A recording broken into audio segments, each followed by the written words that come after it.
ज्याप्रमाणे आता आदरणीय आमचे प्रभारी चन्नीतला साहेबांनी आपली भूमिका मांडली, हा निकालच आमच्या सगळ्यांसाठी आणि नव्हेच तर महाराष्ट्राच्या जनतेसाठी अनपेक्षित आहे। त्यामुळे या निकालामागे नेमकं काय दडलेलं आहे त्याचं ऑल इंडिया काँग्रेसच्या वतीनं त्याची चौकशी केली जाईल आणि योग्य ते पाऊल उचललं जाईल अशी त्यांनी ग्वाही दिली आणि त्याचं मी समर्थन करतो आहे। मूळ प्रश्न आहे की लाडक्या बहिणीचा जो विषय होता, जे आता सत्तेमध्ये लोक आहेत त्यांनी सांगितलं की आम्हाला लाडक्या बहिणीने आशीर्वाद दिला। निवडणूक आयोगाच्या सूचनेप्रमाणे 2100 रुपये त्यांनी बंद केलं होतं, ते उद्यापासून त्यांनी 2100 रुपये चालू केले पाहिजे। शेतकऱ्यांचे शेतीपंपाला 24 तास विद्युत त्यांनी देण्याचं आश्वासन दिलं होतं आणि मोफतमध्ये देण्याचा निर्णय घेतला होता। तो निर्णय त्यांनी कंटिन्यू करावा, शेतकऱ्यांना 24 तास विद्युत द्यावी। सोयाबीनला 6000 रुपये भाव त्यांनी द्यायचं मान्य केलेलं होतं। कापसाला 9000 रुपये भाव त्यांनी द्यायचं ठरलं होतं। धान उत्पादक शेतकऱ्याला 1000 रुपये बोनस देण्याचं त्यांनी मान्य केलं होतं। महाराष्ट्रातल्या शेतकऱ्यांचा एमएसपी पेक्षा कमी भाव पिकाला भाव गेला तर राज्य सरकार त्याला वरचे पैसे देईल अशा पद्धतीच्या ग्वाही आणि त्यांचा जाहीरनामा महायुतीचा होता। त्यामुळे शेतकऱ्यांसाठीच घेतलेलं धोरण त्याची अंमलबजावणी त्यांनी काटेकोरपणे करावी ही भूमिका आमची राहणार आहे। त्याचप्रमाणे तरुणांसाठी कोट्यावधी जॉब म्हणजे त्यांना नोकऱ्या महाराष्ट्रामध्ये उपलब्ध करण्याचं आश्वासन आणि त्यांच्या जाहीरनाम्यामध्ये त्यांनी त्या पद्धतीचं जाहीर केलेलं होतं। त्याची अंमलबजावणी त्यांनी तातडीनं करावी, त्याची सुरुवात करावी ही भूमिका आमची राहणार आहे। महाराष्ट्र करप्शन मुक्त महाराष्ट्र हे सुद्धा त्यांनी त्यांच्या जाहीरनाम्यामध्ये सांगितलेलं होतं आणि त्याच पद्धतीनं आदरणीय नरेंद्र मोदीजी तेच सांगत होते की आमचं सरकार एकदम दुधाने धुतल्यासारखं साफ आहे, एकदम क्लिअर आहे। त्यामुळे असं स्वच्छ सरकार, विदाऊट करप्टेड सरकार महाराष्ट्राच्या जनतेला अपेक्षित आहे आणि आम्हाला पण अपेक्षित आहे।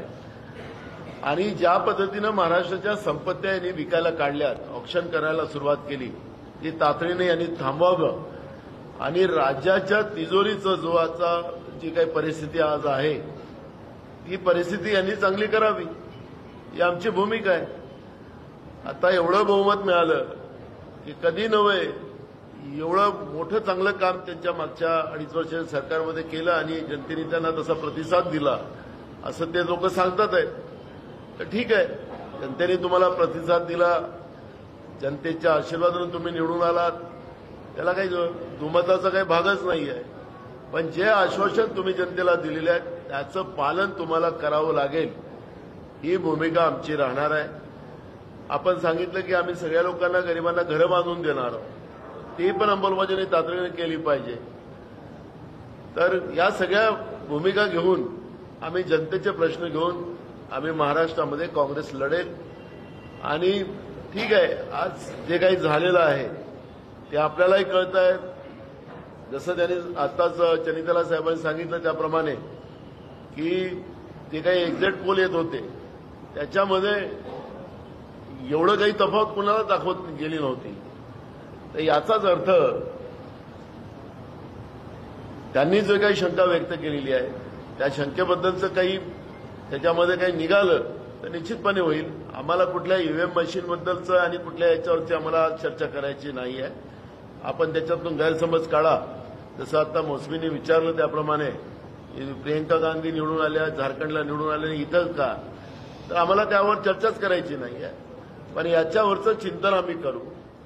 आम्ही याच्यामधलं काय नेमका लॅकुना होता, आम्ही जी तयारी केली होती त्याच्यात आमचा काय लॅकुना होता, या सगळ्या गोष्टीचा आम्ही अभ्यास करू आणि जनतेसाठी आम्ही, जनतेच्या प्रश्नासाठी महाराष्ट्रामध्ये काँग्रेस पक्ष लढत राहील आणि जनतेला न्याय मिळवून देण्यासाठी आम्ही सतत तयार राहू ही भूमिका काँग्रेस पक्षाची आहे। आम्ही कुठं म्हणले, तुम्हीच काढताय, तुम्हाला जास्त शंका दिसते पत्रकारांना। नाही नाही, पत्रकारांना शंका वाटते, आम्हाला नाही आहे. आम्ही कुठं म्हटलंय? आम्ही म्हटलंच नाही. आम्ही म्हटलंच नाही.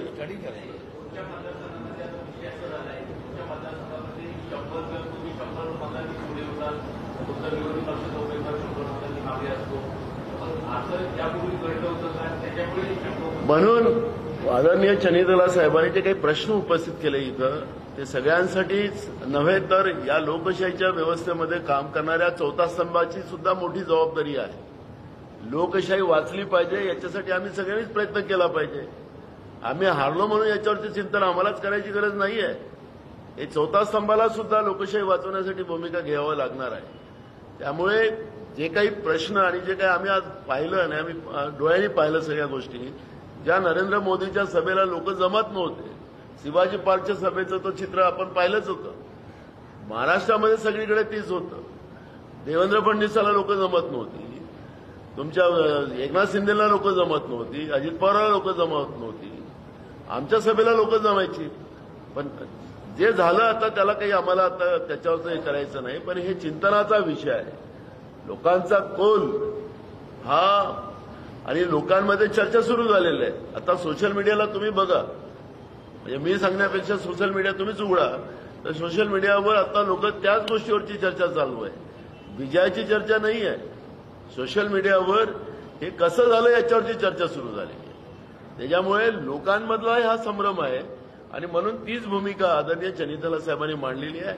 आम्ही आमचं या ईव्हीएम मशीनबद्दलचा एक शब्द पण आम्हाला बोलायचा नाहीये.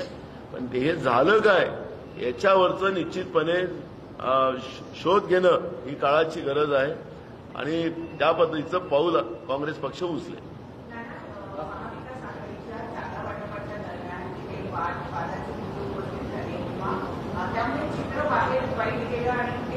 आमच्यापेक्षा जास्त महायुतीमध्ये होतं, पण आमचा पोंगा जास्त वाजला तुमच्या मीडियामध्ये, त्यांचा पोंगा वाजलाच नाही तिकडे. असो, काही असो, जे झालं ते झालं, पण आमच्यापेक्षा जास्त तिकडे त्रास होता. काही नाही ना. लोकांमध्ये जेव्हा आम्ही गेलो निवडणुकीमध्ये, त्यावेळेस लोकांचा रिस्पॉन्स आम्हाला सगळ्यांनाच मिळत होता. पवार साहेबांना असेल, उद्धव ठाकरे साहेबांना असेल, आम्हाला असेल, सगळ्यांना रिस्पॉन्स चांगला मिळत होता. त्यामुळे त्याचा कुठलाही परिणाम नव्हता. थँक्यू.